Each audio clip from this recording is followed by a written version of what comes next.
everyone, my name is Lexi Abbott, and in this video I will be discussing my upcoming course that will be comprised of 12 to 14 mini lessons. By the end of this course, you will have learned how to write a college-level paper with ease. Each of these mini lessons will be designed to help you learn step by step how to write a college-level essay. These lessons include brainstorming and planning, research, outlines, citations, formatting, and a whole bunch more. I am able to give these lessons because I have personal experience as a college-level writing tutor. Not only that, but I've worked with students pre-K through college level, so I know how to talk to any and every learning style and age group. I am beyond confident that by the time that you've finished with my lessons, you will be able to write a paper with absolute natural ease. The reason for this is because I've seen it time and time again working with my students. In fact, one specific student that I had worked with for a year and a half was about to graduate high school. This was while I was tutoring at a local tutoring franchise with pre-K through high school level students. He was worried about what was to come next, and he wanted to make sure that he was going to be prepared for his classes. He asked me, "Miss Alexis, what do I need to know before I go into college? What else do I have yet to learn that I could practice over the summer and go into college ready to go?" And I just had this big smile on my face. And I was like, you're ready. You're already ready. And he was like, "Really? What do you mean?" And I told him, that's what we've been preparing for. I haven't been just getting you through your high school classes and through your essays here at the center. I've been preparing you for college. By the time that he graduated, by the time that we were done with our lessons, he already knew MLA, APA, and Chicago formatting, how to outline, how to reverse outline, how to properly plan out and brainstorm on his paper. He knew all about how to research and where to get his sources from. He knew all about primary, secondary, and tertiary sources. He knew about citations, both in text and the works cited in bibliography. He knew everything that he needed to know. And I reiterated this to him and told him that. And I said, you are most probably going to be the student that your peers are going to look up to and towards for guidance, because you are there. English 1101 and 1102 classes in college are designed to catch students up with anything that they don't know, and he was already there. That is my goal with these courses, is to teach you naturally and to teach you in a way that you can personally learn your best to become a writer, to become your best kind of writer, specifically with academic papers such as college essay papers. But a lot of these skills will branch out not only into creative writing, but into other modes of writing as well. Before you dive into the course, first figure out what kind of learner you are personally. Are you a kinetic learner, a visual learner, an auditory learner? Do you think more artistically and abstractly, or do you think more with numbers and boxes? Figure out the way that you personally learn, because not only is the most important thing in school and throughout academics is to learn how you learn, but I'm also going to be talking very specifically to different types of learners and different ways that you can practice these skills at home on your own in the way that you best learn. Therefore, knowing how you learn will be very important before we move forward together. As you join me on this educational journey, you will find that you are learning how to piece a paper together, step by step by step. The first lesson is going to deal with research. In research, it's not only important to learn where to find your information and how to look at a page to find specific points to support your paper with, but also knowing the difference between primary, secondary, and tertiary resources, and when and where it's appropriate to use them.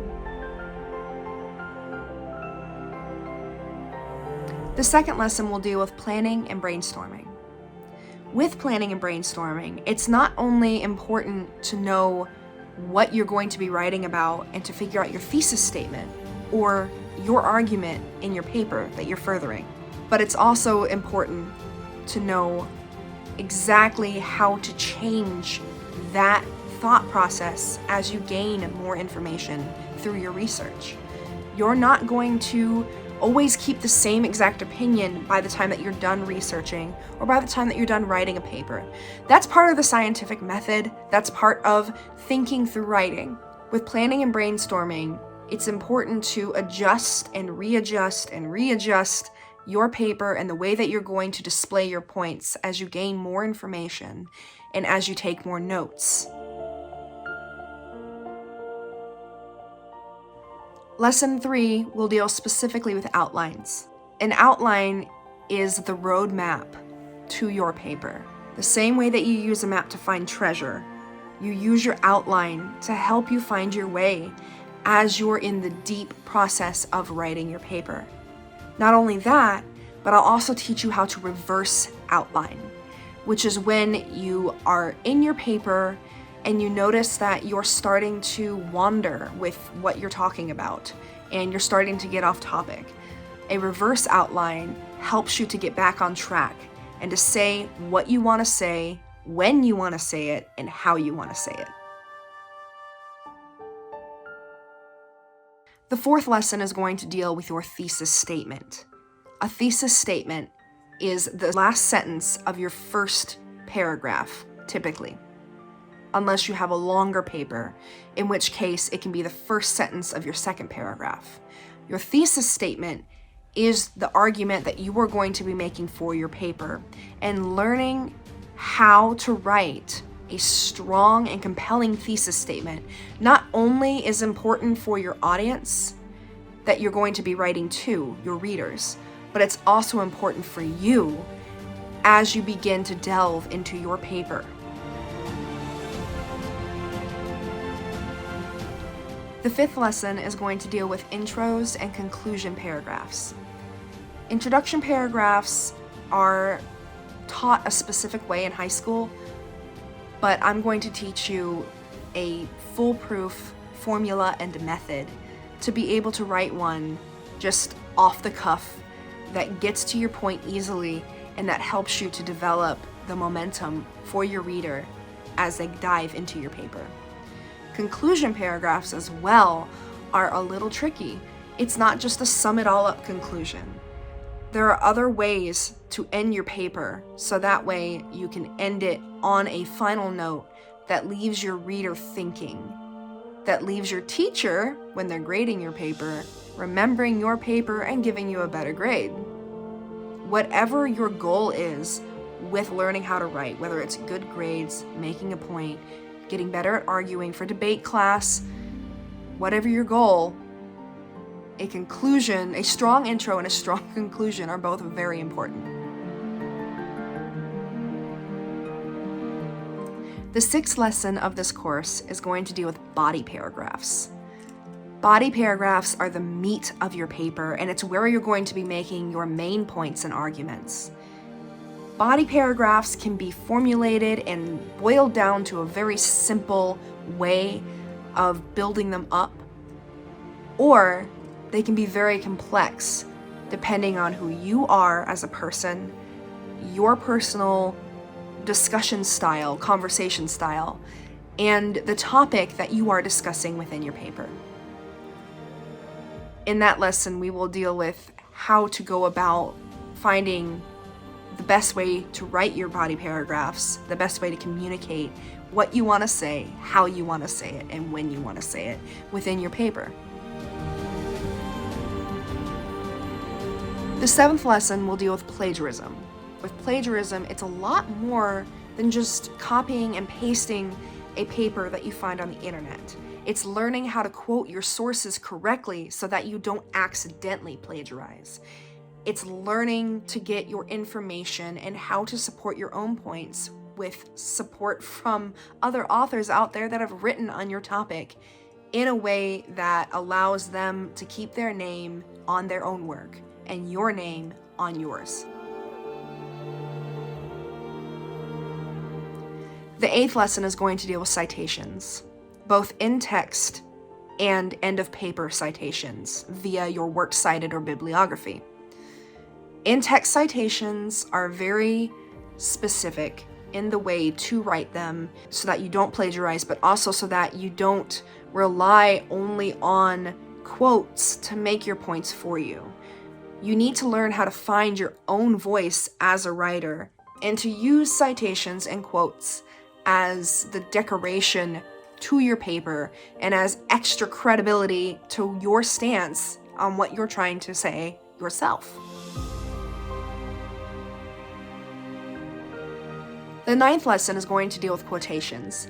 Quotations and citations come hand in hand, but citations are a way of formatting, whereas quotations are the actual words that you're using to support your points.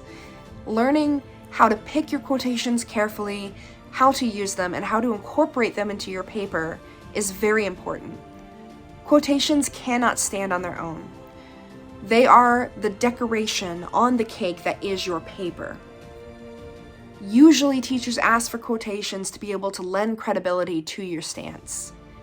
Learning how to incorporate those quotes correctly and efficiently is very important and will make or break your paper, and also make or break your grade.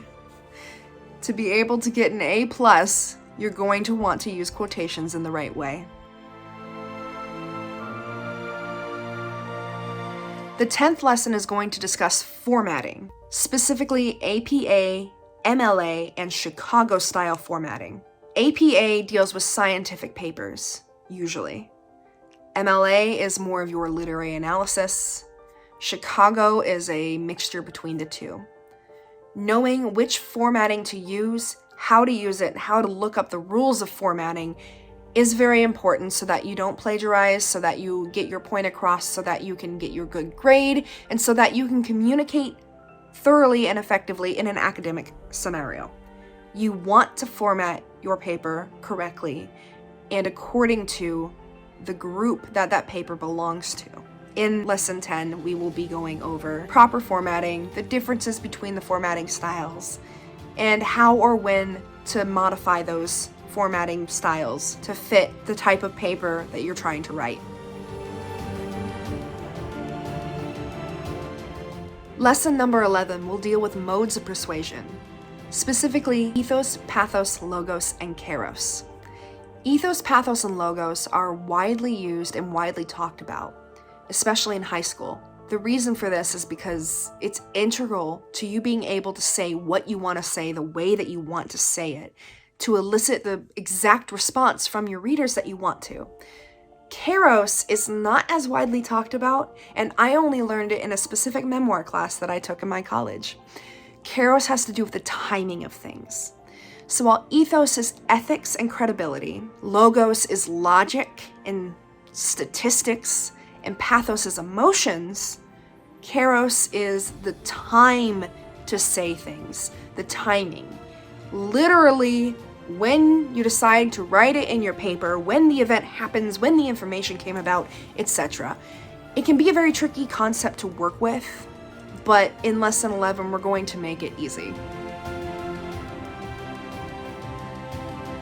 Lesson number 12 is going to deal with revision, specifically how many times you should expect to revise your paper, how to most easily revise your paper, and it'll go through different phases that I truly believe that you should use to go through revising your paper. Revising your paper isn't just going in and making all the changes all at once. To me, it's best done in phases, like I just mentioned. Going through and looking at spelling and punctuation and where you have things written and how you wrote them, and looking at exactly the placement of your quotes, of your information, of the points that you're making, etc. We'll learn together, and I'll be able to explain in more detail exactly why it's important to learn how to revise properly. Thank you so much for your interest in these lessons and in learning how to write a college-level essay paper. I look forward to working with every single one of you and to you finding the best writer that you can be.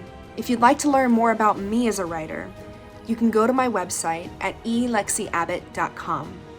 where I have the services listed that I provide as a freelance writer, as well as a freelance graphic designer. I also have a blog where I post poems, articles, and information about where I personally show up at events, markets, and open houses. I look forward to meeting you, I look forward to discussing with you, and I look forward to seeing you interact with my videos. As my father always said when I was growing up, what is the best way to eat an elephant? Or how do you eat an elephant? One bite at a time. How are you going to learn how to write a college-level essay paper? One lesson at a time. Thank you so much. I can't wait for you to join me. Have a wonderful day and stay learning.